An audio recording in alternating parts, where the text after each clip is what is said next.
Hello students, welcome back to my YouTube channel Guru Mantra Academy. Today we will study to our next poem, that is A Tiger in the Zoo. This poem is composed by George Leslie Norris. So let's start introduction to the poem.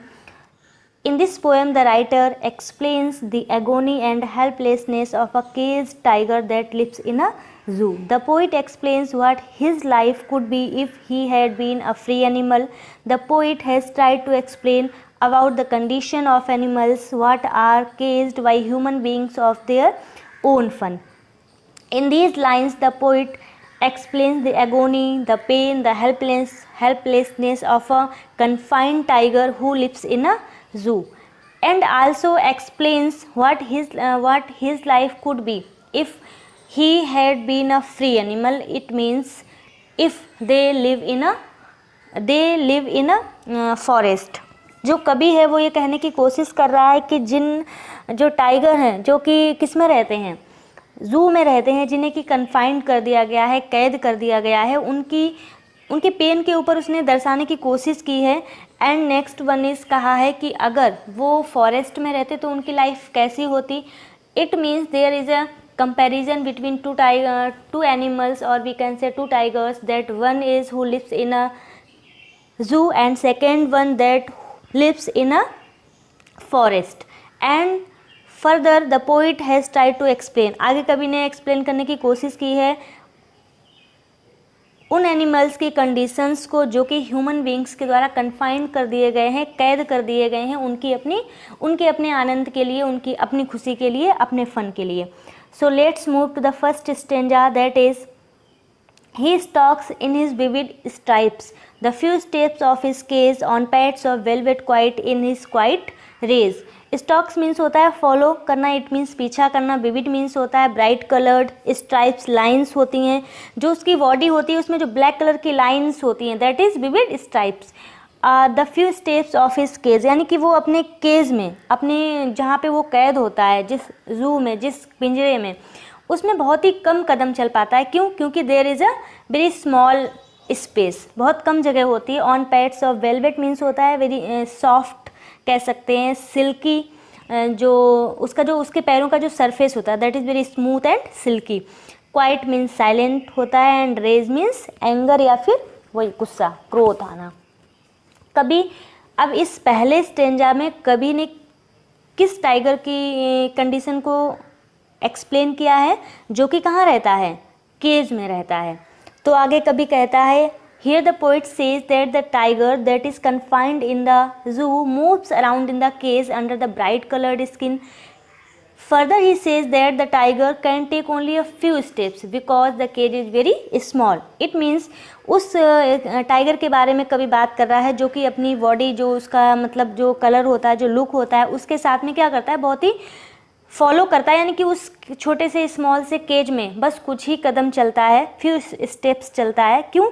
क्योंकि वहाँ पे बहुत ही कम space होता है. On pads of velvet quite, और उसके जो पैर, जो उसके पंजे होते हैं, जो पैर होते हैं, वो बहुत ही, उसके पंजों का जो सरफेस होता है that is very silky and soft होता है, जिसकी वजह से because of this there is no sound of his क्या कहेंगे उसे, फुट स्टेप्स. उसके जो कदमों की जो चहलकदमी होती है, उसकी जो आवाज़ होती है, तो उसमें बिल्कुल भी आवाज़ नहीं होती है. There is no sound, no voice. In his quiet rage, यानी कि बहुत ही, आप देखो यहाँ पे क्या किया गया है, दो अपोजिट वर्ड्स एक साथ रखे गए हैं. क्वाइट मीन्स होता है साइलेंस और रेज मीन्स होता है गुस्सा. आपको अगर गुस्सा होगा तो क्या साइलेंट होगा, अगर साइलेंस होगा तो उसे गुस्सा ही नहीं आएगा. तो क्या कहा है कि अपने साइलेंट गुस्से के साथ में, यानी कि उसे गुस्सा तो आता है लेकिन वो दिखाता नहीं है किसी को. क्यों नहीं दिखाता है? क्योंकि वो वहाँ पे बहुत ही मजबूर है, बहुत ही दुखी है. उसमें इस स्टेंजा में, इस पोएम में जो कवि है वो उस टाइगर की हेल्पलेसनेस को बता रहा है, जो कि एक पिंजरे में बंद है. वो अब मतलब कुछ कर नहीं सकता है, वो सिर्फ क्या करता है, कुछ ही कदम वहाँ पे चलता है, बहुत साइलेंट मूड में रहता है. एंड आगे कह सकते हैं कि बहुत ज़्यादा साइलेंट रहता है.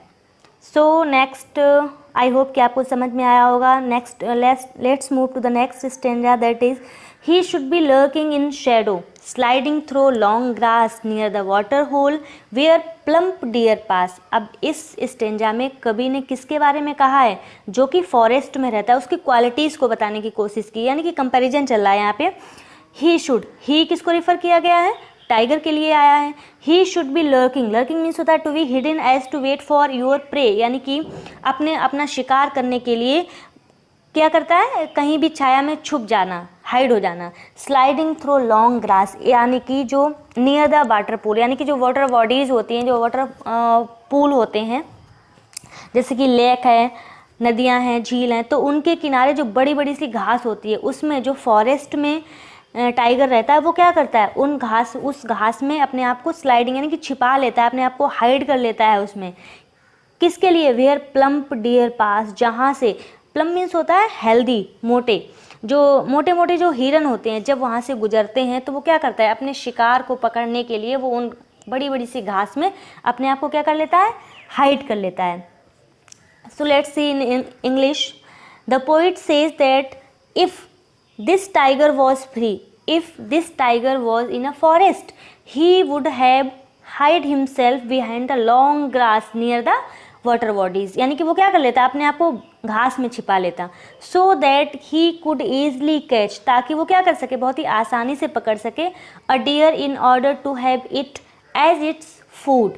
The poet wants to say that the actual life of a tiger is to live in jungle where he could catch his prey, but the tiger in the cage can't do so.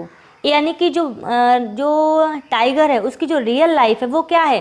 Forest में रहना, वहाँ पे बड़ी बड़ी घास में छिपना, अपना शिकार करना, जो कि वो सिर्फ जंगल में कर सकता है। इस केज में, इस कन्फाइन में रहने वाला जो टाइगर है वो ऐसा नहीं कर सकता है। नेक्स्ट स्टेंजा देखते हैं। He should be snarling around houses at the jungle's edge baring his white fangs his claws terrorising the village. अब कभी फिर से क्या कह रहा है? जो जंगल में टाइगर रहते हैं उनके बारे, उनकी क्वालिटीज़ को बता रहा है। उसे क्या करना चाहिए? ही यानी कि टाइगर को क्या करना चाहिए? He should be snarling around houses at the jungle's edge, जो जंगल के किनारे किनारे बसे हुए जो गाँव हैं, जो रहने वाले लोग हैं, जो घर हैं, उन घरों में रहने वाले लोगों को उसे क्या करना चाहिए? स्नार्लिंग मीन्स होता है warning sound made by animals, यानी कि जो जानवरों के द्वारा एक डरावनी आवाज़ निकालना, साउंड निकालना। उन जंगल के किनारे रहने वाले लोगों को उसे अपनी वार्निंग भरी जो साउंड होती है, यानी कि जो डरावनी आवाज़ होती है, उससे क्या करना चाहिए? डराना चाहिए। वेयरिंग हिज वाइट फैंग्स, यानी कि वेयरिंग मीन्स होता है अनकवर्ड, जो कि क्लॉज से, जो कहते हैं जो क्लॉज होता है उससे जो अनकवर्ड उसके दांत हैं, जो टीथ हैं, बहुत ही कैसे हैं? शार्प हैं। टेरराइजिंग द विलेज, उस गांव में रहने वाले लोगों को, उस टाइगर को क्या करना चाहिए? डराना चाहिए अपनी क्वालिटी से, क्योंकि जो टाइगर होता है वो क्या होता है? बहुत ही पावरफुल होता है और बहुत ही डेंजरस होता है। सो सी in this stanza the poet says that the tiger would have been free. कोई भी टाइगर जो कि फ्री है, जो कि फॉरेस्ट में रहता है, he would have snarled around the houses located at the outskirts of the forest. Further he says that he would terrorize people with his sharp tooth and claws. This would create fear among the people living in the villages, यानी कि उस गांव में रहने वाले लोगों को जो ये सब जब वो दिखाएगा ना, तो गांव में रहने वाले लोग उससे क्या करेंगे? डरेंगे, घबराएंगे। Next let's move to the next stanza. But he is locked in a concrete cell, लेकिन क्या है वो? ही इज यानी कि टाइगर, वो क्या है? वो तो एक कॉन्क्रीट सेल में बंद है, यानी कि चार दीवारी में बंद है। कॉन्क्रीट सेल मीन्स होता है building made of brick, cement, sand and water, जो कि तीन तरफ से क्या कहते हैं, ये इमारत से बनी होती है, यानी कि ईंट, सीमेंट और बालू, पानी से जो मटेरियल रेडी होता है उससे बना हुआ जो बनाया जाता है, दीवार बनाई जाती है, उसमें क्या होता है? वो तो बंद होता है। हिज स्ट्रेंथ बिहाइंड वाल्स, और इस तरह से जो उसकी पावर होती है, जो उसकी स्ट्रेंथ होती है, वो भी चार दीवारी के अंदर ही होती है। He can't do anything in behind bars, stalking the length of his cage, अब जो उसकी केज की, जो उसकी पिंजरे की जो लंबाई होती है, बस वहीं पे वो क्या करता है, फॉलो करता है, वहीं पे अपने छोटे छोटे से कदम रखते हुए चलता है। इग्नोरिंग विजिटर्स, और क्या करता है, अपने इन क्वालिटीज़ के साथ में वो आने वाले विजिटर्स होते हैं। जैसे कि आप लोगों ने देखा होगा, जब हम लोग ज़ू में जाते हैं, देखते हैं टाइगर्स को, लायन को, तो वो क्या करते हैं, मोस्टली क्या करते हैं, उन जो विजिटर्स होते हैं, most of the visitors try to, मतलब इरिटेट करते हैं, उन्हें चिढ़ाने की कोशिश करते हैं, बट वो क्या करते हैं, चुपचाप से बैठ रहते हैं, यानी इग्नोर करते हैं कि कोई हमें देख रहा है, या वो चाहते हैं कि हम कुछ उनके लिए मतलब कुछ ऐसा करें ताकि जो विजिटर्स हैं वो खुश हो जाएं। तो वो क्या करता है, वो विजिटर्स को पूरी तरह से इग्नोर करता है।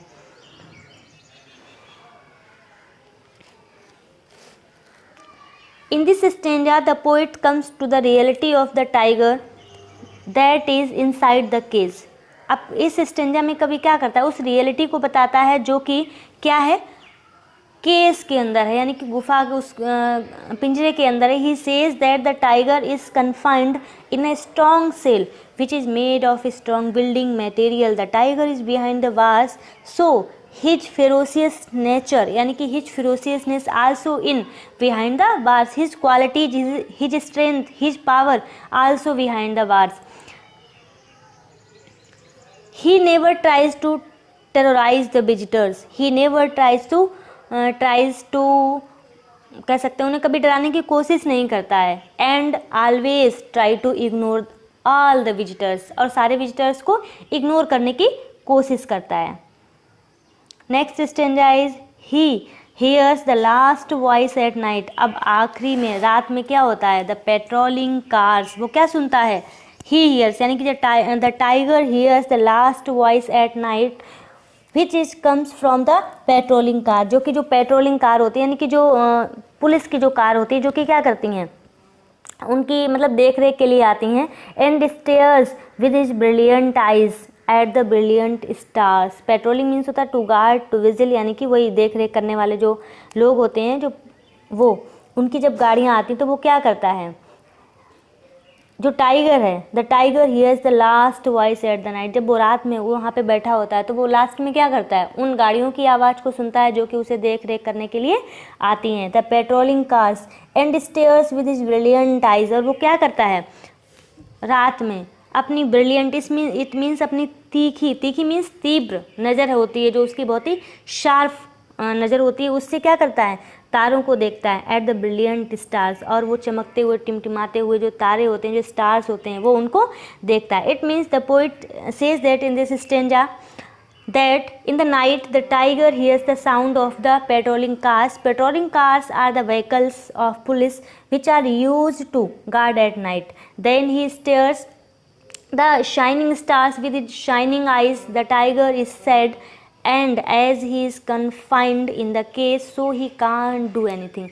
It means in this poem, the poet tries to explain the sadness, the pain of the explain the pain of the tiger, or we can say about which animal who have been confined by the human beings, यानी कि उन जो भी जानवर हैं उनके दुख को एक्सप्रेस करने की कोशिश की है कवि ने, जो कि ह्यूमन बींग्स के द्वारा किसी गुफा में, किसी पिंजरे में बंद कर दिए गए हैं, जिसकी वजह से जो उनकी क्वालिटीज़ हैं, इसका एक सब्सटेंस क्या है, जो टाइगर है यानी कि जो एनिमल है जो कि गुफा में बंद कर दिया गया है, किसी पिंजरे में बंद कर दिया गया है, उसकी जो रियल क्वालिटीज़ हैं वो क्या है, कहीं ना कहीं दब गई हैं। वो अपनी जो उसकी एक्टिविटी है वो कर ही नहीं पा रहा है, उसे वहाँ पे इतना स्पेस नहीं मिल पा रहा है ताकि वो क्या करे, मतलब दौड़ सके, उछल कूद मचा सके, या जो वो करना चाहता है वो कर सके। तो उसकी जो रियल क्वालिटीज़ हैं वो क्या हो गई हैं, हाइड हो गई हैं, छिप गई हैं, कहीं मतलब कह सकते हैं कि मर गई हैं। वो कुछ करना ही नहीं चाहता है, बस जिस माहौल में उसे ढाल दिया गया उसी माहौल में वो रहता है। जबकि जो फॉरेस्ट में रहने वाला टाइगर है, जो फॉरेस्ट में रहने वाले एनिमल है, वो क्या करते हैं, अपनी लाइफ को इंडिपेंडेंट बनाते हैं।